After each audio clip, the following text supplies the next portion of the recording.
அனைவருக்கும் அன்பான வணக்கம். தினம் ஒரு திருக்குறள். காதன்மை கந்தா அறிவறியார் தேறுதல் பேதமை எல்லாம் தரும் அப்படின்னு என்ன அர்த்தங்க? தனக்கு பிரியமானவர்கள், நமக்கு அவங்கள ரொம்ப பிடிக்கும் என்ற காரணத்துக்காக மட்டும் அறிய வேண்டியதை அறியாதவர்களிடம் விடுவது முழு மூடத்தனம் அப்படின்னு சொல்றாரு. அதாவது நமக்கு தெரிய வேண்டிய விஷயங்களை நமக்கு தெரியாதவங்ககிட்ட நீங்கள் விட்டுட்டீங்க அப்படின்னு சொன்னால் அது மூடத்தனம் அப்படின்னு சொல்றாரு.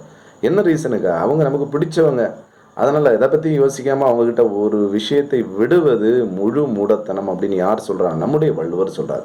காதன்மை அப்படின்னு சொன்னால் நம்ம காதல் உடைமை, அன்பானவங்க, சரிங்களா? அப்போ கந்தா அப்படின்னா ஒரு பற்றுக்கூட, அதை ஒரு கைட்லைன்ஸாக வச்சுக்கிட்டு அறிவு அறியார், அதை தெரியாதவங்க கிட்ட, முன்ன பின்ன தெரியாதவங்க கிட்ட தேறுதல், அவர்களை தேர்ந்தெடுப்பது. பேதமை அப்படின்னா அறிவில்லாத தன்மை, அது எல்லா பிரச்சனைகளையும் தரும் முழு மூடத்தனம்.